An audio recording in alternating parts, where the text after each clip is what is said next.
I bought, usually making choices based on the style or a good deal. Looking back, I learned that for a long time, most of our clothing was actually made right here in America. As recently as the 1960s, we were still making 95% of our clothes.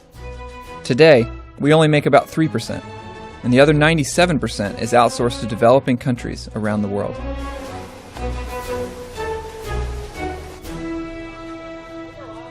I've been in the business for over 9 years now. In terms of scale, we got about 25,000 people just on garment manufacturing side. We produce 1 in 6 dress shirts sold in the US. If you actually go to a store and you benchmark the price of a garment over the last 20 years, you will find that it's actually a deflationary product, i.e. the price has gone down over time. Now, has our cost gone down? Absolutely not, okay? The cost has gone up. The more production we've outsourced, the cheaper prices have become on the clothing we buy, making way for a whole new model known as fast fashion. Almost overnight,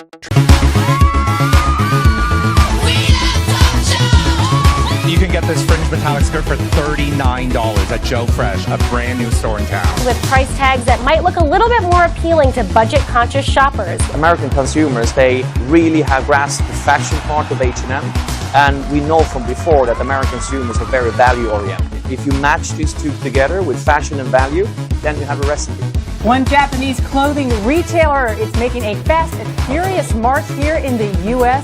The price has dropped. The way of making that product has completely changed. And you have to ask yourself at some point, where does it end? The global marketplace is someplace where we export work to have happen in whatever conditions we want, and then the products come back to me cheap enough to throw away without thinking about it. Well, globalized production basically means that all of the making of goods has been outsourced to low-cost economies, particularly where wages are very low and kept low. And what that means is that those at the top of the value chain, they get to choose where the products are being made, and they get to switch. If, for example, one factory says, we can't make it that cheap anymore, the brand will say, well, we're not going to come to you anymore, we're going to switch to another place which is cheaper.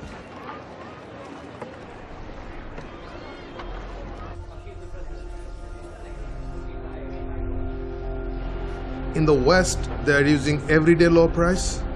So every day they're hampering me and I'm hampering my workers. This is how it is.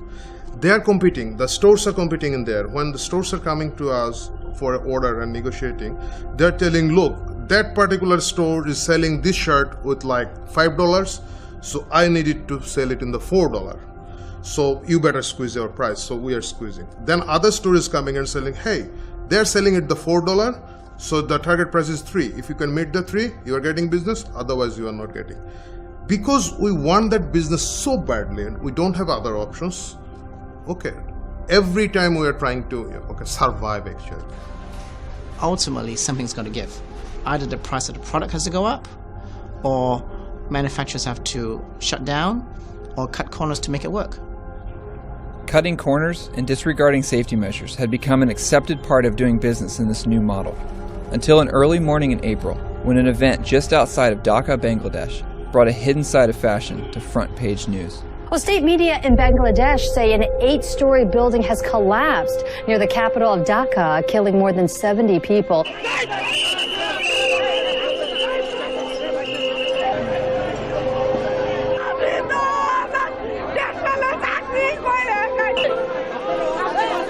Rescue workers are racing against time, searching through the rubble, trying to find as many survivors as they can. Hundreds are dead. Hundreds more might still be buried alive after officials in Bangladesh say factory owners ignored an order to evacuate. Some 400 dead, hundreds still believed to be missing. Garment workers in Bangladesh paying the price for cheap clothing. A huge crowd has gathered near the building site, many of them family members looking for loved ones, and they say they can still hear people screaming from underneath the rubble, crying out for help. Many profoundly impressing things about the Rana Plaza disaster was that news that the workers had already pointed out to the management the cracks in the building.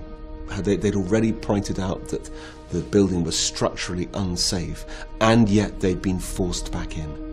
Many survivors are asking how they could have been forced to return to work when management already was aware of the cracks in the building and workers' concerns on the very day of the collapse. A lot of clothes in American stores are made in Bangladesh by workers who earn about $2 a day. Last month there, a garment factory collapsed, killing more than 1,000. And a few months before that, a factory fire killed more than 100. And as bodies are still being pulled out of the rubble, another factory in Bangladesh caught fire early this morning, killing 8 more people. As story after story of clothing factory disasters kept filling the news, it was now the case that 3 of the 4 worst tragedies in the history of fashion had all happened in the last year. As the death toll rose, so did the profits generated. The year following the disaster at Rana Plaza was the industry's most profitable of all time. The global fashion industry is now an almost $3 trillion annual industry. Bangladesh is now the second largest apparel exporter after China. How? Well, unlike some of its competitors, Bangladeshi manufacturing remains dirt cheap, and unions have limited power. The country cornered the absolute bottom of the value chain. Those 1,000 poor girls lost their life because everybody didn't bother, didn't give. And it might coming more, sorry, but you know that it's not only the price pressure, it is something ignoring other people's life. It's not true. It's not right. It's 21st century. It's a global world we are living, and we just ignore other people's life. How come? This enormous, rapacious industry that is generating so much profit for a handful of people, why is it that it is unable to support millions of its workers properly? Why is it that it is not able to guarantee their safety? We're talking about essential human rights. Why is it unable to guarantee that whilst generating these tremendous profits? Is it because it doesn't work properly? That is my question. Lucy's question sounds like the obvious one, but instead of answering it, everywhere I looked I found people who were constantly justifying the cost because of the economic benefits being generated. So this low-wage manufacturing, or so-called sweatshops, they're not just the least bad option workers have today. They're part of the very process that raises living standards and leads to higher wages and better working conditions over time. Your proximate causes of development are physical capital, technology, and human capital, or skills of the workers. When sweatshops come to these countries, they bring all 3 of those to these workers and start getting that process going. Is it possible that sweatshops are actually good? Yes, horrible, awful sweatshops. The word itself, sweatshop, it evokes terrible images of poor people and children suffering in third world countries, slaving away in awful conditions to make products for us selfish Americans. Thank you. What? Does it bother me that people are working in a factory making clothes for Americans or for, Europeans, or that that's how they're spending their lives? Is that what you're kind of asking me? Yeah, sure. No, I mean, they're doing a job. There are a lot worse things that they can be doing. It is live television, and I will ask you, define sweatshops. Yeah, I think we have to be very clear what we're talking about from the outset. So we're talking about places with very poor working conditions, as us normal Americans would experience it, very low wages by our standard, maybe children working places that might not obey local labor laws. But there's a key characteristics of the type of ones I want to talk to you about tonight, Kennedy, and that's that they're places where people choose to work, admittedly from a bad set of other options. Well, I mean, there's nothing intrinsically dangerous with sewing clothes. So we're kind of starting out with, with a relatively safe industry. It's not like coal mining or natural gas mining or, a lot of things that are much more dangerous. So sweatshops jobs look like horrible working conditions and wages to anybody in the West who's wealthy enough to own a TV and watch your video. But we have to keep in mind that the alternatives available for these workers aren't our own alternatives. They're much worse than our alternatives, and they're usually much worse than the factory job that the worker has. Low wages, unsafe conditions, and factory disasters are all excused because of the needed jobs they create for people with no alternatives. This story has become the narrative, used to explain the way the fashion industry now operates all over the world. But there are those who believe India, Nepal, the Philippines, and bit by bit we put together, an amazing network of like-minded fair trade organizations that put women's development, the workers' social development and environment absolutely central to everything they do.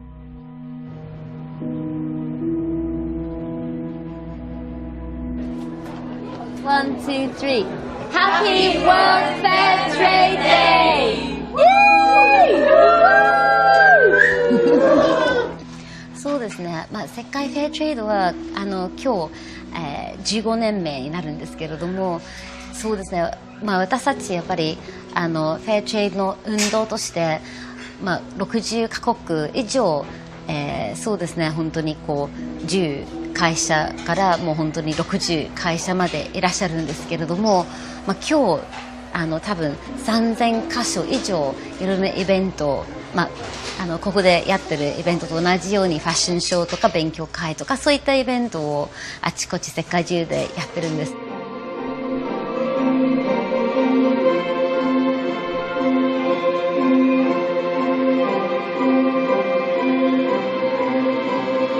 Here in Bangladesh, working in almost 5,000 factories, making clothing for major Western brands.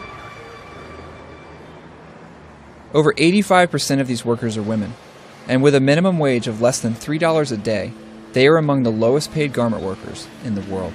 কারণ আমি ঢাকা আসছি আইসা আমার খালার কাছে থেকে আমি চাকরি করি গার্মেন্টসে যখন আমি গার্মেন্টস চাকরি নিয়েছি তখন 700 টাকা বেতনে গার্মেন্টসে চাকরি নিয়েছি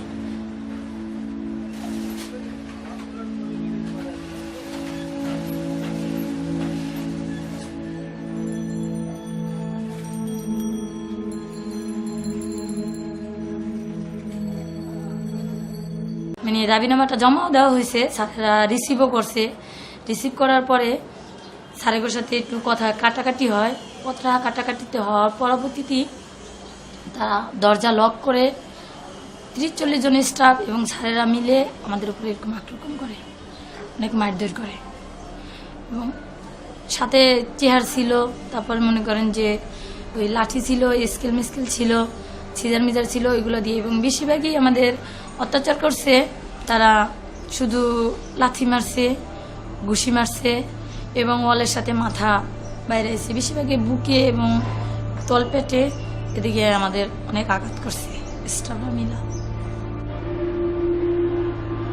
It's estimated that 1 in every 6 people alive in the world today work in some part of the global fashion industry, making it the most labor-dependent industry on Earth. Most of this work is done by people, like Shima, who have no voice in the larger supply chain. But to fully understand the impact that fashion is having on our world, we have to go back to where it all begins.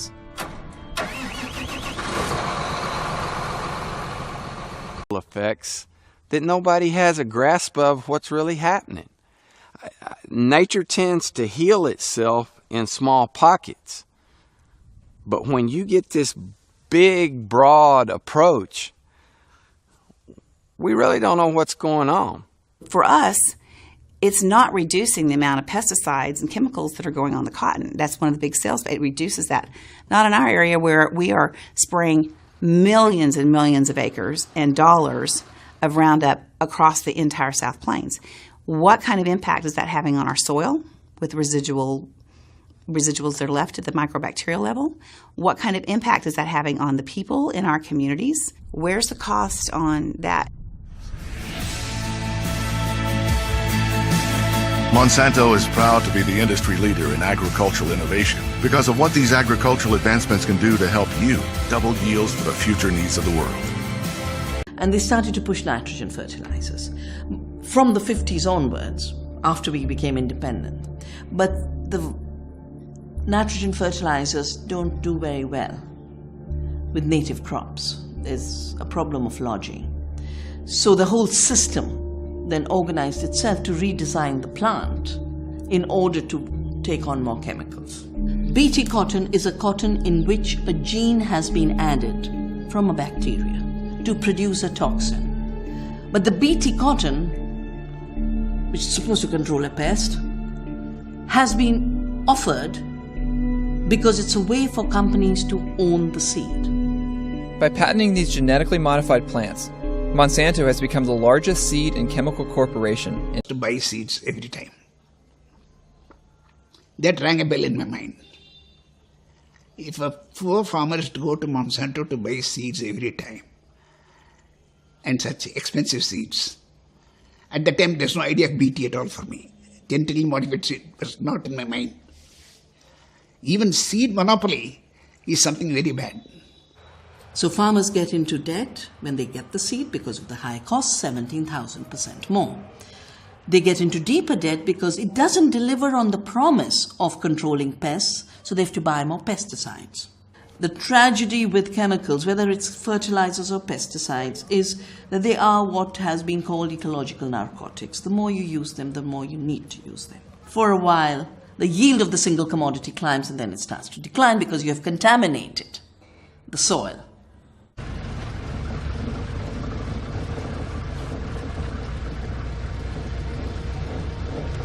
Most of India's cotton is grown in the Punjab region, which has quickly become the largest user of pesticides in India. Dr. Pritpal Singh has been studying the effects of these chemicals on human health, and his reports show a dramatic rise in the number of birth defects, cancers, and mental illness here in the region. You can go in every village, you will see that hundreds of patients are suffering with cancers. 70 to 80 kids in every village you will find them facing the severe mental retardation and physical handicap.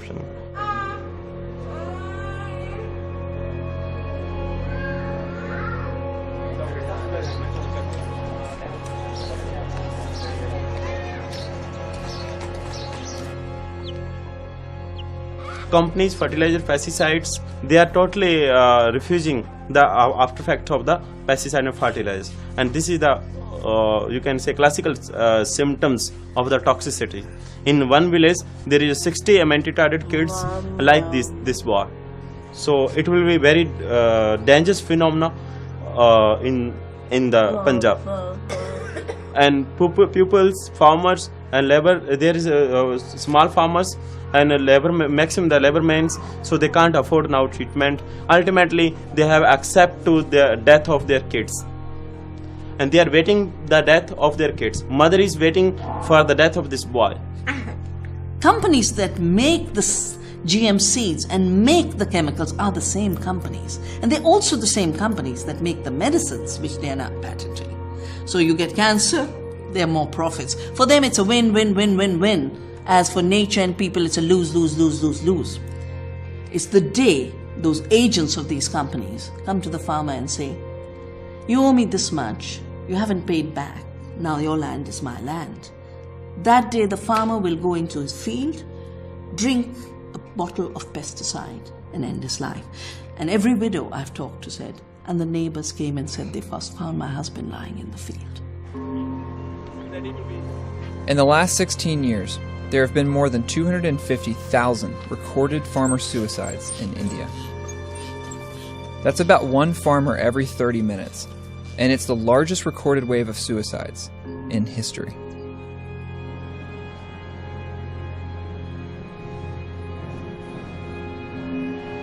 As it becomes clear just how much for the next high, the next guy will be a god in the next life.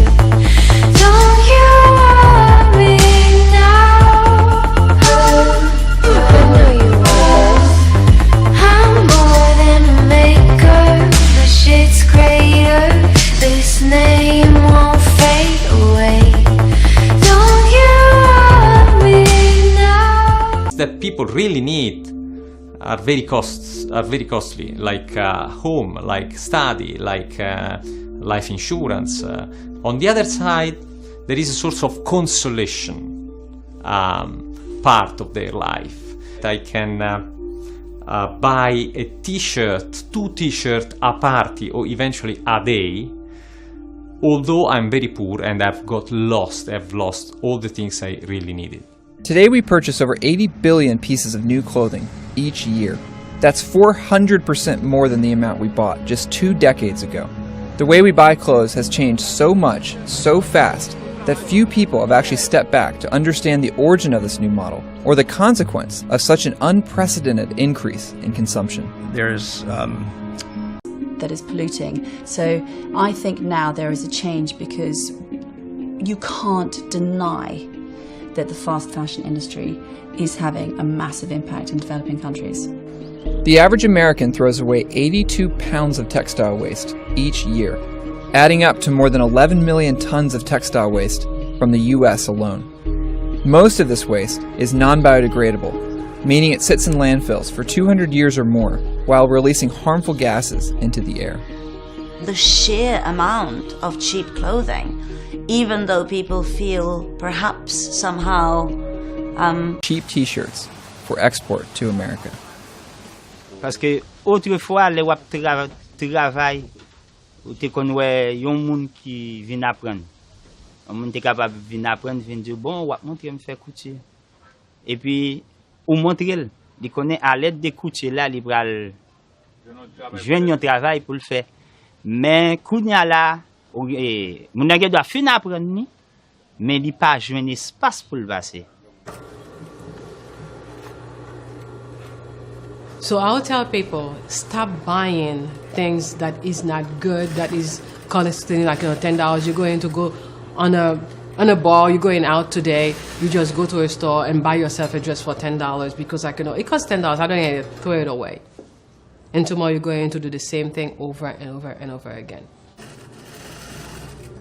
As awareness of fashion's impact on our world is growing, there are key leaders in the industry who are beginning to question the impacts of a model built on careless production and endless consumption. At Patagonia, we hate the word consumers. We've got to find a better word. We prefer customers, and we prefer also customers who recognize the impact of their consumption. They recognize that as consumers, they're part of the problem. We are hopeful that we can encourage our customers to join us in really questioning consumption. Because without a reduction in consumption, we don't feel that we'll really collectively find a solution to the problems we face that are collectively, year by year, Biggest river, and it's also very important for 800 million Hindus, and also it serves as lifeline of North India. So this river is being polluted and killed by the leather factories of Kanpur. With growing demand for materials like cheap leather, Kanpur is now the leather export capital of India.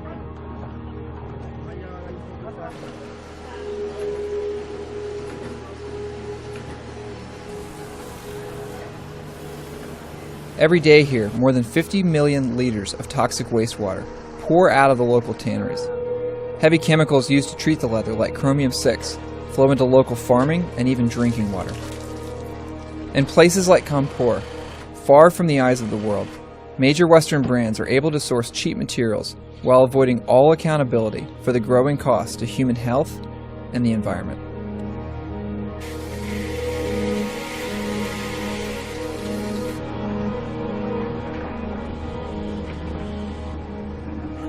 People in that area are in the tight grip of tannery pollution. The local environment is contaminated, soil is contaminated, the only drinking water source, groundwater, is contaminated with chromium. Agricultural produce, even vegetables and salad items are produced there. People's health are affected. People have different kinds of dermal problems, skin rashes, boils, pustules, even numbness in the limbs. People have stomach ailments, maybe they have cancers also. हमारी बेटी को jaundice नाम की बीमारी हुई है और ये प्रतिवर्ष यहाँ पे हमारे जो है इनको भी पिछले वर्ष हमारी वाइफ को भी हुआ था। इस पूरे इलाके में जितना भी हमेशा एक घर छोड़ के दूसरे घर में अक्सर जो है दर्जनों लोग जो है हर गांव में बीमार होते हैं। जॉइंटिस से उनका बहुत पैसा खर्च हो जाता है। और ज़्यादातर लोग 90% लोग जो है ये समझ लीजिए कि खून की कमी एनेमिक रूप से जोड़ते हैं, क्योंकि जो क्रोमियम है वो सीधे लीवर पे अटैक करता है और जब लीवर कमज़ोर होता है you can have the best of materials moving into the high-end fashion market in Milan or Paris or London, but there has been so much of work which has gone behind it, and so much of chemicals has gone into it. The effluents have been discharged into so many rivers, but we are only looking at that point of time into the finished product. We need to step back and think about it. Fashion today is the number 2 most polluting industry on Earth, second only to the oil industry. The alarming thing is that not only is fashion using a huge amount of natural resources and creating staggering environmental impacts, these natural resources and this impact is often not even measured. Because they've been so abundant, these resources, it's been assumed that they're going to be there forever. So I think business has not accounted for them because it's only since the 1950s that we've really had this industrial expansion at such a rate that we started to see exponential growth and exponential use of natural resources. The first economy on which our lives rest is nature's economy. Nature has an economy. That economy is huge. It's not counted. Then we have people's economy, women working, weavers working, farmers growing. And that was made invisible through this construct, first in the Depression and then during the war years, of the number called the GDP, the gross domestic product, which measures only that which is traded and has become a commodity. A lot of the resources that we use to make our clothing are not accounted for in the cost of producing those clothes. So when it has water that's used to produce clothing, land that's used to grow the fiber, chemicals that are used to dye, those things all are inputs, and as inputs they cost something, and they also give outputs. In some cases good outputs, the clothing themselves, jobs, but in other cases bad outputs like harmful chemicals or greenhouse gas emissions, and those things have costs as well.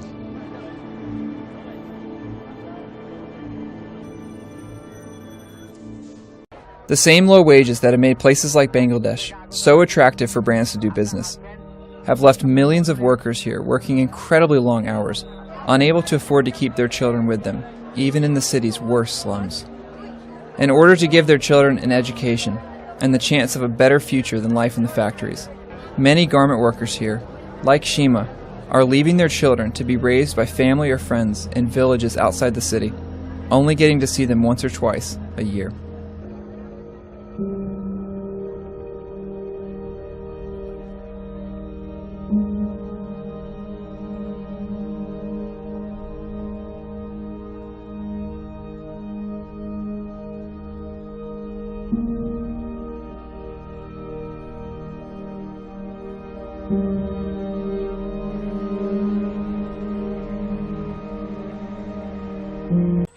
যেমন আমরা এই যে সকালে উঠি, রান্না করি, অফিসে যাই, সারা দিন পরিশ্রম করি এবং সারা দিন আমাদের পরিশ্রম দিয়েই আমরা ওটা তৈরি করি এবং ওটাই তারা বাইরে যখন যায় তখন তারা পরে। কিন্তু আমরা যে কত কষ্ট করে এটা তৈরি করি, কত কষ্ট করে আমরা এখানে এটা চাকরি করে এটা তৈরি করে বাংলাদেশে পারে, এটা অবশ্যই তারা জানে না। তারা শুধু পায় আর পরে, কিন্তু এটা আমি মনে করি যে আমাদের রক্ত দিয়ে এটা তৈরি হয়। যেহেতু দেখা যায় অনেক অনেক সময় দেখা যায় গার্মেন্টসে চাকরি করতে যায় অনেক মেয়েগো জীবনও যায়। যেমন আমাদের এই কিছুদিন এক বছর আগে রানা প্লাজার ঘোষণা পড়ছে, আমাদের প্রচণ্ড শ্রমিক মারা গেছে। তাই আমি মনে করি এটা আমাদের অনেক কষ্টের পরিশ্রম। আমরা চাই না যে, আমি চাই না যে বাইরের লোকেও এরকম আমাদের রক্তের জিনিস তারা ব্যবহার করে। আমরা চাই যেন আমরা একটু গার্মেন্টসে উন্নত মালিক যেন আর একটু সতর্ক হয়। যেমন রানা প্লাজার ঘোষণা পড়ছে, আমি চাই না যে রানা প্লাজারের মালিকের মতন আর অন্য অন্য মালিক এরকম রিস্ক নিয়ে এবং এরকম বিল্ডিংয়ে ওয়ার্কারদের নিয়ে কাজ করে এবং আরও এরকম শ্রমিক মারা যায়, আরও অনেক মায়ের কোল খালি হয়। আমি এটা কোনোদিনও চাই না। আমি চাই আমাদের আর একটু মালিক সতর্ক হোক, এটাই যেন আমাদের একটু দেখে।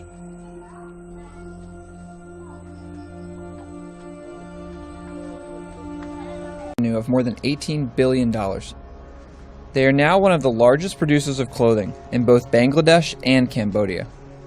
Sadly, along with every other major retailer I asked, they declined all interview requests for this film.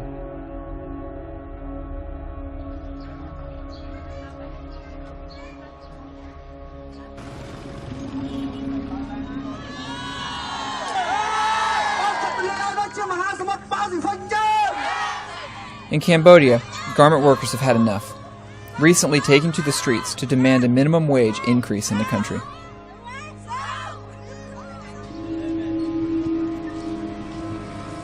As protests continued, workers were met with violent crackdowns as police began to open fire with live rounds.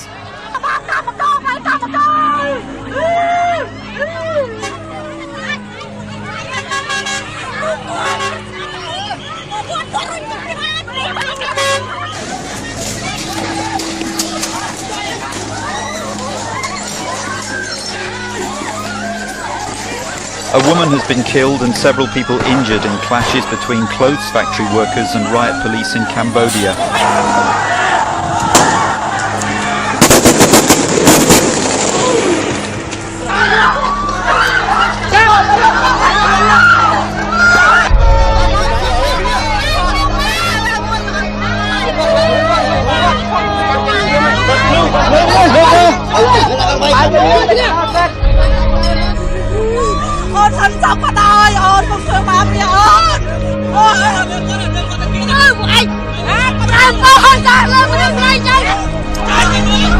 For 2 days, Cambodia was a battleground. The city of Phnom Penh. The police, the paratroopers were brought in as if there were war on the street of Phnom Penh. Why? Because workers in the textile industry continue to demand a minimum wage of at least $160. បណ្ដាលឲ្យពួកយើងទាំងអស់គ្នាត្រូវបានស្លាប់ចំនួន5នាក់ហើយនឹងជាប់ឃុំខ្លួននឹង23នាក់ហើយនឹងអ្នករងរបួសនោះវាមាន40នាក់ជាងអញ្ចឹងយើងឃើញថាអាការទៀមទារបស់យើងគ្រាន់តែហូបមកគ្រប់ពេលប៉ុន្តែយើងឃើញថាធៀបពិតរដ្ឋាភិបាលមិនចង់ឲ្យយើងហូបគ្រប់ពេលហើយនឹងរស់នៅដោយថ្លៃថ្នូរបានទេពីព្រោះកម្មករទៀមទាយើងទៀមទាតែរស់នៅដោយសមរម្យនិងថ្លៃថ្នូរប៉ុន្តែធៀបពិតរដ្ឋាភិបាលមិនបានយកចិត្តទុកដាក់នឹងកម្មករទេ Today is the funeral of a factory worker. He was beaten to death. He had suffered a lot before his death this morning. And he had done nothing wrong. He, among his fellow workers, wanted to have better living conditions.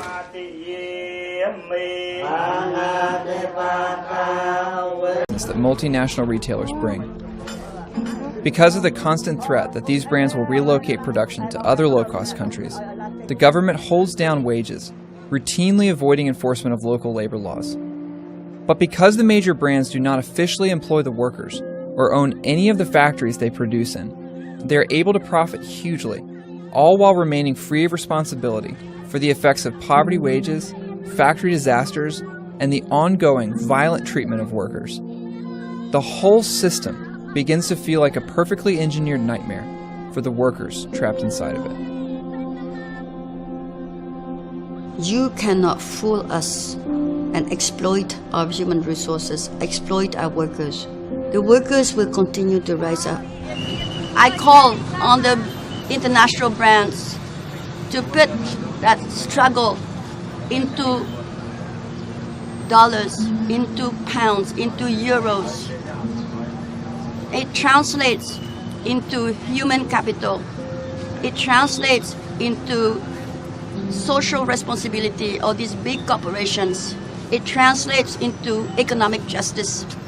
When everything is concentrated on making profits for the big corporations, what you see is that human rights, the environment, workers' rights get lost altogether. You see that workers are increasingly exploited because the price of everything is pushed down and down and down just to satisfy this impulse to accumulate capital. And that's profoundly problematic because it leads to the mass impoverishment of hundreds of millions of people around the world. If you write to any of these companies, they'll send you their code of conduct, and it's beautiful, and it says, oh yes, we take responsibility for the conditions under which our product is made, you know, the product that you buy. All the factories where we produce, we require them to respect the minimum wage laws, you know, all of the laws of the country, to respect women, not to hire children, no forced labor, no excessive overtime hours, all that stuff. But when we submitted a bill in Congress a few years ago, or worked with people to do that, we called it the Decent Working Conditions and Fair Competition Act, the companies responded in one voice, oh no, that would be an impediment to free trade. We can't have rules. We can't have that. They want to keep it with voluntary codes of conduct. Now, they've fought for and they've won laws to protect their stuff and their interests. But, what about the workers? The workers are left with voluntary codes of conduct. And what we see in case after case after case is that those voluntary codes of conduct are not worth the paper that they're written on. We need to acknowledge, particularly in the fashion industry, that human capital is part of this miraculous formula. Without human capital, without cheap labour, cheap female labour, it would not be generating the profits that it is. That needs to be acknowledged, it needs to be dealt with, and those people need to be rewarded instead of exploited. Where is their piece of the pie? That's what we constantly have to ask ourselves. Are those buyers immoral, or are they amoral? The system they're working for, and the system that allows companies to do this, is amoral. The individuals concerned are simply products of that system and having to drive it through to its logical conclusion. What we need to do is change the way those companies operate. Operating within a system that only measures profit, companies have little incentive to do anything other than to make this quarter better than the last, no matter what damage is caused along the way. As corporations that make up the global fashion industry, major brands as well as seed and chemical companies are growing today to reach unprecedented global size and power. This mandate for profit at all cost is beginning to stand in direct opposition to the values that we share. Richard Wolff is an economist who, after graduating from Harvard, Stanford, and Yale, became convinced that the real problem of rewards and punishments, which will sooner or later make them reimpose there or elsewhere the very conditions you're fighting against. So stop this stuff about improving their conditions. Deal with a system, or else you're not serious. Our economic system is one of consumer capitalism. And that's why the government needs to have consumption at very high levels, and why, of course, the corporations do, and why at some level most people then buy into it. I can't tell you the number of people I talk to who say, well, but if we became less materialistic, our economy would tank. Well, they're right in some level because our economy is based on materialism. It's based on these kinds of values. That's what it needs in order to survive. That's part of the fuel that it needs. The problem is that comes at a really high price. Black Friday's here. Can we go, please? Go, go, go, go, go. Shop, shop. Like things needed to stop treating people in ways that were just about profit, but instead to treat people in a real and human way. My God, we can do better than this. If what we want is to spread, as I would argue we do, spread industry around the world, not concentrated in one place, let the benefits be shared globally, then let's do that in an orderly, reasonable, careful way. We need to recognize that capital is just money. Money is a means. and people should be accountable for how it's used. We need to celebrate the creative power of human beings, and we need to talk of creative work. We must stop talking about labor. We need to look at the land as not a commodity to be speculated on and traded, but as the very basis of our life, as Mother Earth. If you change all consumers into activists, all consumers asking ethical questions, all consumers asking quite simple questions about where their clothes are from, all consumers saying, I'm sorry, it's not acceptable for someone to die in the course of a working day. We can't just roll over and say, yes, have it, do what you like. It's too important, it's too significant an industry. It has too much impact and effect on millions of people worldwide and common resources.